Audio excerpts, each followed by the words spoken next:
Bonjour à tous et toutes et bienvenue au Good Morning Trading. Nous sommes le 23 janvier de l'an de grâce 2023 et un trader parle au trader. Donc je vous rappelle que toute la semaine il n'y aura pas de direct puisque je navigue à l'étranger.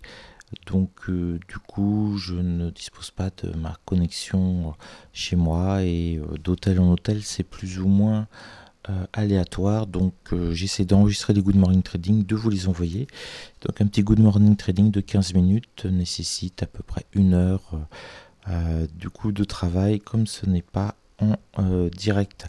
Donc je vous fais le point rapidement positif, hein. On a eu une très belle accélération vendredi. Là si on prend le Nasdaq que l'on a sous les yeux, on a comme d'habitude, je vous l'indique toujours, le point pivot mensuel qui est un point pivot essentiel. On a pris appui dessus et on s'est mis à rebondir fortement pour aller rejoindre le plus haut et au contact à nouveau de la middle area mensuelle. Donc on a fait point pivot mensuel, point pivot mensuel. Donc un petit rebond juste de 300 points qui était plutôt bien sympathique à prendre. Voilà, donc le message est très clair. Mort aux vendeurs sur le Nasdaq, tout va très bien, on le voit ici encore, hein. Malgré la nuit on n'a pas du tout baissé, on a continué à bien se maintenir. Là on est à moins 0,01%, on perd un point, donc c'est totalement symbolique. On a été bien soutenu comme vous le voyez par Tesla qui a pris presque 5% et l'action Apple et puis surtout Netflix qui a publié deux très bons résultats. Je vous rappelle qu'on est dans la saison des résultats, donc il faut que vous regardiez tous les jours les grosses entreprises qui vont tomber, qui peuvent influer sur votre indice. Je rentre pas dans les détails pour tous parce que il existe des dizaines, des dizaines et des dizaines d'indices, mais par exemple demain on a Microsoft, donc ça va être le poids lourd. Jeudi, on a tout ce qui est du Visa, du Mastercard. Donc là aussi, ça peut beaucoup secouer. Là, cette fois-ci, pas sur Nasdaq, mais sur le Dow Jones. Donc suivez de près les composants de vos indices pour les 3 prochaines semaines. C'est ce qui va être fondamental. Et c'est ce que l'on a vu toute cette semaine. Là, la vague de baisse que l'on a eue a été créée par les membres de la Fed, 3 membres de la Fed qui ont indiqué qu'ils voulaient des taux supérieurs à 5% en 2023. Et tout ça, ça a été complètement balayé par 2-3 bonnes nouvelles, notamment sur Alphabet, maison mère de Google, et surtout Netflix qui a pris près de 10% en ayant beaucoup plus d'abonnés qu'attendu. Donc on voit priorité avant tout aux résultats des entreprises.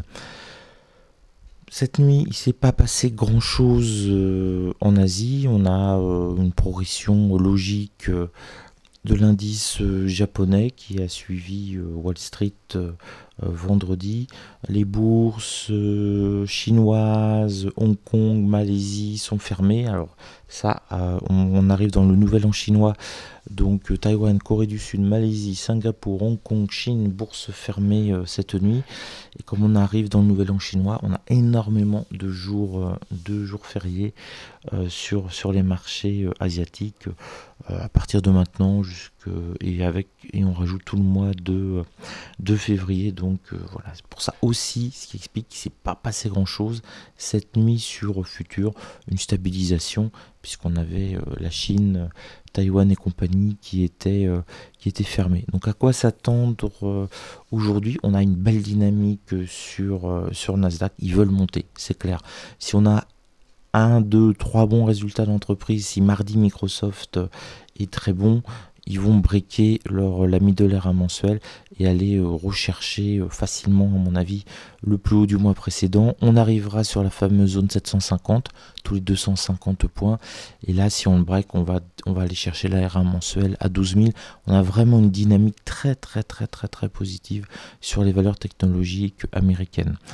On va regarder, puisqu'on me l'a demandé, l'euro, le S&P 500. Alors, on a exactement la même dynamique sur le S&P 500, un petit peu moins marquée. Je vous rappelle que les pondérations sont différentes sur le S&P 500 par rapport au Nasdaq. On a quand même une belle petite dynamique. Le gros énorme enjeu pour le S&P 500, c'est pas vraiment de revenir sur la middle RA mensuelle à 4020, c'est de se maintenir au-dessus des 4000 points, et ça nous marquerait vraiment une tendance haussière. Faut qu'il reprenne un tout petit peu plus d'un demi% et on serait un petit peu au-dessus des 4000, ce serait bien. L'enjeu, c'est tenir les 4000, et puis là, les 4020, on voit qu'il y a fait forte résistance. On est monté à 4035 au plus haut annuel. On n'en est pas loin, on en est à une encablure, 1%. On en est à un bon résultat de Microsoft, un bon résultat, alors c'est pas cette semaine, mais d'Apple par exemple. Et comme Microsoft et Apple sont aussi dans le S&P 500 avec une forte pondération, ça pourra lui permettre de passer ce cap haut. Sous réserve que les résultats sont bons, bien entendu. Ce n'est pas parce que vous achetez un iPhone pour Noël que forcément les résultats d'Apple seront bons, mais on voit pas de signe d'essoufflement majeur. C'est une petite vague de baisse. On a le pivot S à 3975 qui est plutôt bien positionné pour se mettre dessus et faire un petit range en attendant des statistiques positives. Un petit passage par l'euro USD qui se met à flamber. On a pris un demi% cette nuit sur l'euro USD. Alors qu'est-ce qui se passe? On a eu des déclarations de responsables de la BCE dimanche. C'est notamment Klaus Knot, qui est membre du conseil des gouverneurs de la BCE, qui a plaidé pour une hausse des taux d'intérêt de 50 points de base en février et en mars. Donc ça veut dire qu'on serait fin mars avec 1% de plus. Et il a indiqué que la Banque centrale continuerait à resserrer sa politique monétaire dans les mois qui viennent. Donc c'est pour ça qu'on a eu une très forte progression de l'euro USD. Ils veulent monter les taux d'intérêt. Donc l'euro USD redevient sur cette optique-là intéressant par rapport au dollar. Et donc on est sur du 1,0. On se rapproche là, on est au taquet. Sur les plus hauts de l'année sur l'euro USD, on est sur du 1,09. Donc, écoutez, magnifique, 1,010. Alors, entre 1,010 et 1,020, c'est ce que j'appelle toujours le Gentleman Agreement entre l'Union européenne et les États-Unis d'Amérique.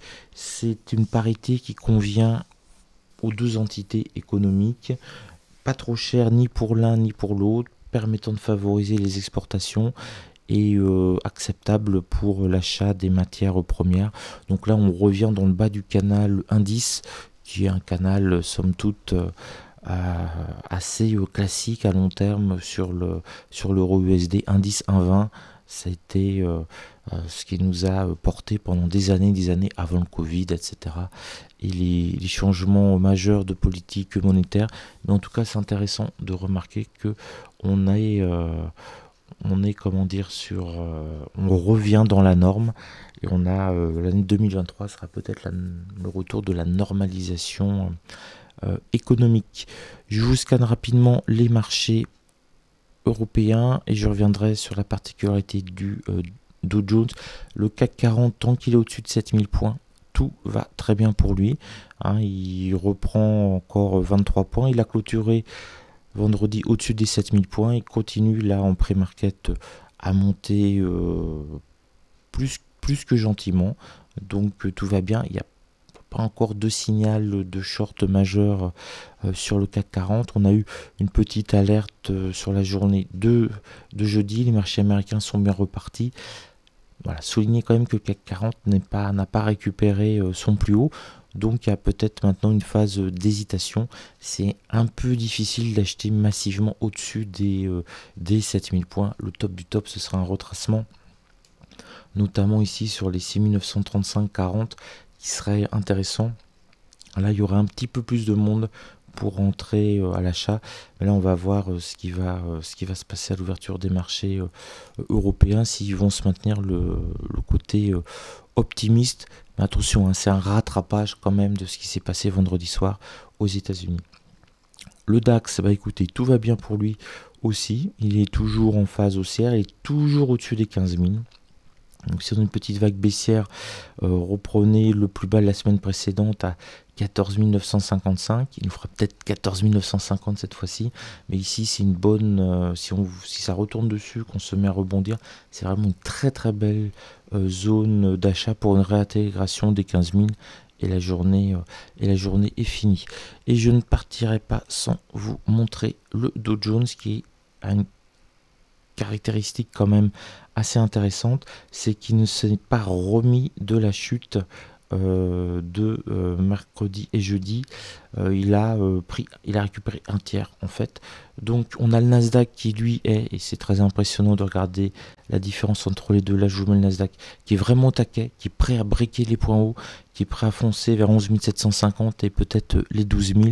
Et puis on a un Dow Jones qui est beaucoup plus en difficulté. Et donc mettre une bille à l'achat sur le Dow Jones, là techniquement il n'est pas vraiment beau.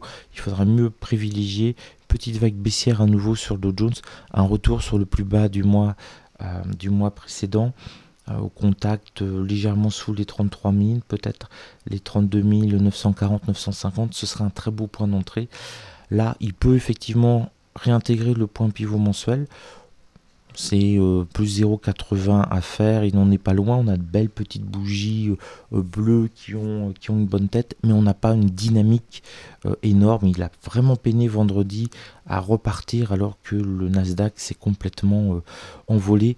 On a des grosses valeurs du Dow Jones qui vont tomber cette semaine, notamment jeudi, Visa, Mastercard et compagnie.